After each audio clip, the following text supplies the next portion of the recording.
3 officers cornered an elderly black woman outside the station, mocking her presence.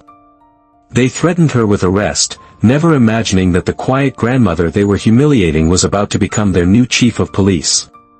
The early morning air was cold, smelling of asphalt and exhaust. At just before 7, Eleanor Vance stepped out of her sedan, her movements deliberate and graceful. At 68, she had mastered a patience that youth couldn't comprehend. Her navy blue dress was simple, her silver-streaked hair coiled in a neat bun. She looked more like a church matriarch than someone reporting to lead the 12th precinct. Clutching a worn leather handbag, she stood near the staff lot, waiting for a file handoff. It was supposed to take 5 minutes. The trouble started in less than 1. "Hey! Move away from that entrance." The voice was a whip crack of suspicion. Eleanor turned to see a white officer, built like a bulldog with a clenched jaw, striding toward her. His name tag read, Dalton. His hand hovered near his sidearm. "This is a restricted area," he barked, his eyes dismissing her. "We've had break-ins. State your business. Now." Eleanor met his hostile gaze, her own eyes calm. "I'm waiting on a file transfer," she said, her voice even. "Official business." Dalton grunted. "Aha. Who are you waiting for?" "My name is Eleanor Vance." The name meant nothing to him. He stepped closer, his voice a low threat. "Look, Eleanor, this isn't the senior center. You need to take a walk before this becomes an issue." A second officer, a younger woman with a cruel smirk and a tag that read, Marks, joined him. "What's going on, Rick?" "Says she's on official business," Dalton sneered. "No uniform, no ID. What do you think, Jenna?" Jenna Marks folded her arms. "Oh, we've got another one," she said, looking Eleanor over like a piece of litter. "Listen, Grandma, if you're lost, the bus stop is down the street. We don't allow loitering." Eleanor's hand tightened on her handbag. She thought of her grandson, Marcus, of his hopeful face at the academy, and how men like these, in a place like this, had broken his spirit. She maintained her composure. "I am exactly where I'm supposed to be." Dalton's patience evaporated. "That's it. 10 seconds to get off this property, or I'm taking you in for trespassing." A third, quieter voice emerged from the doorway. "Rick, maybe we should," a young officer, Tyler Mason, hesitated, holding a coffee. Dalton shot him a look that froze the words in his throat. Eleanor saw the aggression, the mockery, and the cowardice. Her voice, when she spoke, was dangerously soft. "Are you certain that's the choice you want to make, Officer Dalton?" "Lady, your game is over," he snapped. "I'm not playing a game," she replied, her gaze sweeping over them. "I'm here for work." She turned toward the door, her back straight. "I'll go inside now. You'll understand soon enough." She walked past them as if they were statues. But Dalton couldn't stand being dismissed. "Don't you walk away from me," he bellowed. "I gave you a lawful order." Jenna snickered. "Sounds like someone's in trouble." Eleanor stopped and turned fully. Her voice didn't rise, but her words sliced through the air. "Do you treat all elderly women with such disrespect? Or just the black ones?" Jenna scoffed. "Only the ones who act guilty." Dalton grinned, stepping closer. "I think you're hiding something. And if you've lied, that's obstruction. That's jail time, Grandma." Across the lot, a civilian discreetly raised his phone. The officers, blinded by arrogance, didn't notice. They were too busy trying to crush the spirit of a woman whose silence was louder than their rage. At 8 a.m. sharp, the conference room doors swung open, and a hush fell over the 24 officers inside. Eleanor Vance stepped into the room. This was not the woman from the parking lot. This Eleanor wore the crisp, immaculate uniform of the chief of police, 4 silver stars gleaming on her collar. Her expression was unreadable, her authority absolute. The room grew perfectly still. Rick Dalton sat bolt upright, his face a mask of dawning horror. Beside him, Jenna Marks's smirk had vanished, replaced by pale shock. In the back, Tyler Mason looked as if he'd seen a ghost. Eleanor walked to the podium. She didn't need to ask for quiet. "Good morning," she said, her voice calm but now echoing with command. "I am Chief Eleanor Vance. As of this morning, I have assumed command of this precinct." A few officers shifted uncomfortably. "I know command changes are disruptive," she continued, her eyes sweeping across the room before landing on Dalton and Marks. "But let me be clear. This is not about rearranging patrol routes. This is about restoring the character of this department." She clicked a remote. The screen behind her lit up with a photo of a smiling, young black man in a police uniform. "This was my grandson," Eleanor said softly. "Officer Marcus Vance. He believed in this badge. He believed that truth was an officer's most important tool. Then one day, he told the truth. He filed a report against his field training officer for using excessive force." The silence in the room was now suffocating. He was ostracized and pushed out of the force, his career destroyed because he refused to stay silent. She clicked the remote again. A slide appeared, "Character is who you are when no one is watching." Eleanor faced them fully. "Some of you believe your job begins when you pin on this badge. It doesn't. It begins when you decide who you are without it. Let me ask you, if someone had been watching the parking lot this morning, without sound, what would they have concluded about the values of this department?" No one moved. "I am not here to humiliate anyone," she stated, her gaze locking onto Dalton. "But if your own conduct brings you humiliation, I will not shield you from it." Tyler Mason inhaled sharply, as if to speak, but a tiny shake of Dalton's head silenced him. Eleanor saw it. "Everyone here has a choice," she declared. "Step up and help me restore the honor of this uniform. Or hide in the shadows of the bold ways and wait for the next civilian video, the next lawsuit. Those who protect misconduct will find no protection from me." "This badge is heavy," she said, touching the stars on her collar. "It should be. That's how you know it's real." She turned and walked out, leaving behind a silence that felt like a judgment. The shockwave hit the moment the door closed. Dalton slammed his fist on the table. "It's a setup," he hissed.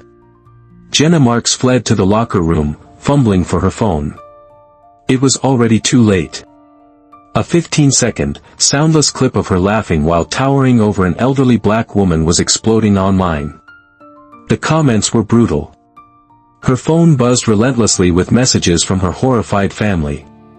"Were you really laughing at her, Jenna?" A quiet knock came at Eleanor's office door. "Come in." Tyler Mason entered, head bowed. "Chief Vance. I needed to speak with you." Eleanor motioned to a chair. He sat, eyes on the floor. "I should have stopped them," he choked out. "I knew it was wrong, but I froze.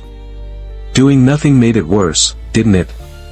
Eleanor leaned back, her expression disappointed, not angry. "You didn't threaten me, Officer Mason. You didn't lay a hand on me." She paused. "But you stood by and gave your silent approval. You failed." Tyler finally looked up, his eyes swimming with guilt. "I didn't know how to speak up."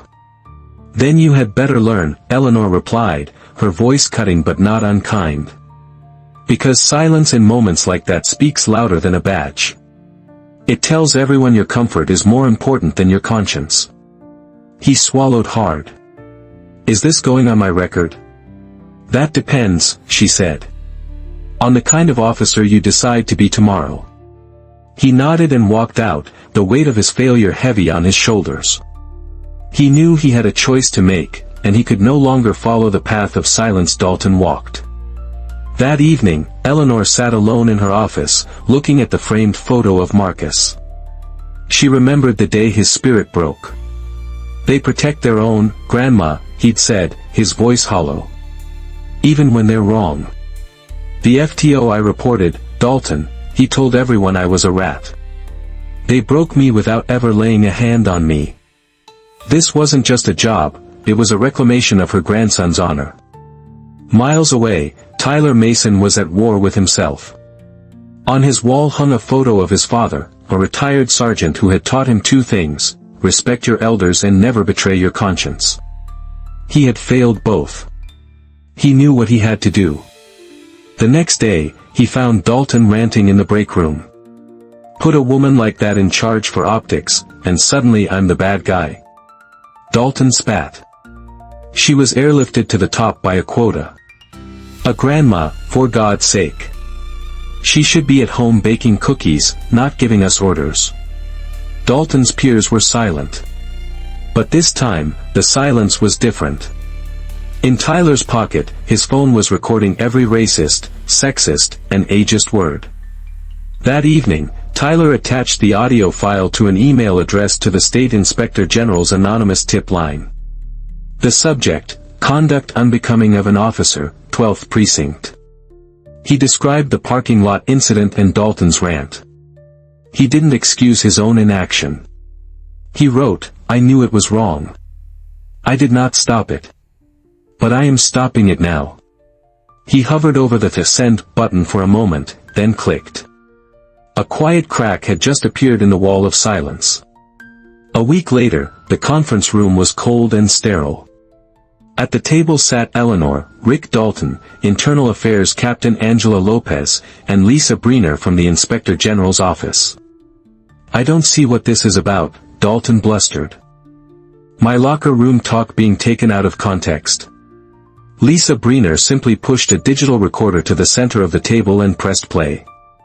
Dalton's own voice filled the room, dripping with malice. She should be at home baking cookies, not giving us orders. Dalton's face flushed. This is entrapment, he sputtered. Breener looked at him, her expression devoid of emotion. Then perhaps you can explain why two other officers have corroborated your statements. Or this. She slid a folder across the table. Your file. 3 prior excessive force complaints. 2 reprimands for insubordination.